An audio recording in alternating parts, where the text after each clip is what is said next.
दिनै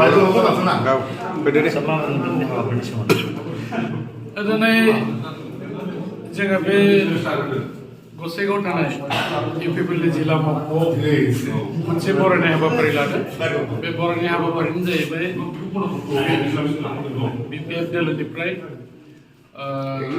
गसाइगाव जिल्ला बिपिएफनि दैदेनगिरिफोर बिबानगिरिफोर दाखालिसो जोंनि मानगोनां बिटिआरनि चिफ प्रमद बर' बिथांनियाव थांनानै बिथांमोना सेन्ट्रेलाव जन लाहैदों आरो दा जोङो जायगानि एबा डिस्ट्रिक्टनि ब्लकनि जानानै बिथांमोना जोंनिनो बे बियाबनिखाय जोङो गोसो गुदुङै बिथांमोनखौ बरायनानै लादों।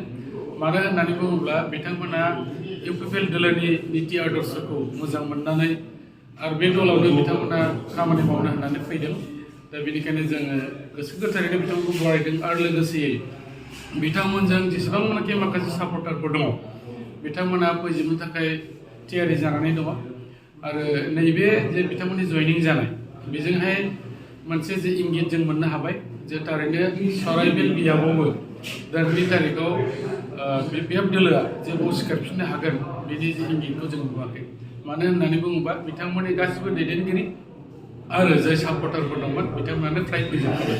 दा बेनिखायनो जोंहा मोनसे बोलो जाबावबाय। जों ओरैनोबाबो सरकार दोलो हिसाबै जों स्ट्रंखा, थेवबाबो बिथांमोननि लोगो लानायाव जों मोनसे स्टेप आरो आवगायबावनो हाबाय।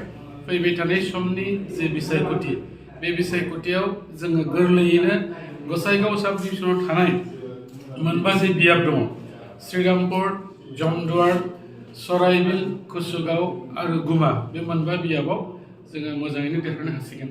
आरो दा बिपिएफनि माखासे दैदेनगिरिफ्रा जोङो नुदों मेल मिटिंफ्राव बिथांमोनहा माने माखासे अहंकार बाथ्राखौ बुंनायखौ जों नुनो मोन्दों। नाथाय दिनैनि परिबेस आरो दिनैनि बे समा बिथांमोना जेरैबायदि बाथ्रा बुंदों बे बाथ्रा बुंनायजों दिनै बिथांमोना रायजोखौ कनभिन्स खालामनो हाया। मानोना रायजो राजा बिथांमोननो 17 बोसोर सम होदोंमोन बे ओनसोलनि थाखाय खामानि मावनो, नाथाय बिथांमोना जेरैबायदि मावनांगौमोन बै समाव मावनो हादिया। आरो दिनै जोङो इउपिपिएल दोलोनि जे सरकार मानगोनां प्रमद बर' बिथां दैदेननाय जे सरकार बे सरकारा नैबे 4 बोसोरनि गेजेरावनो जों जेखिनि खाबु मोनदों जों मोजांथारै रायजोखौ दानानै होनो हादों आरो ओनसोलाव गोजोन खौसेथि आरो जौगानायखौ लाबोनो हादों।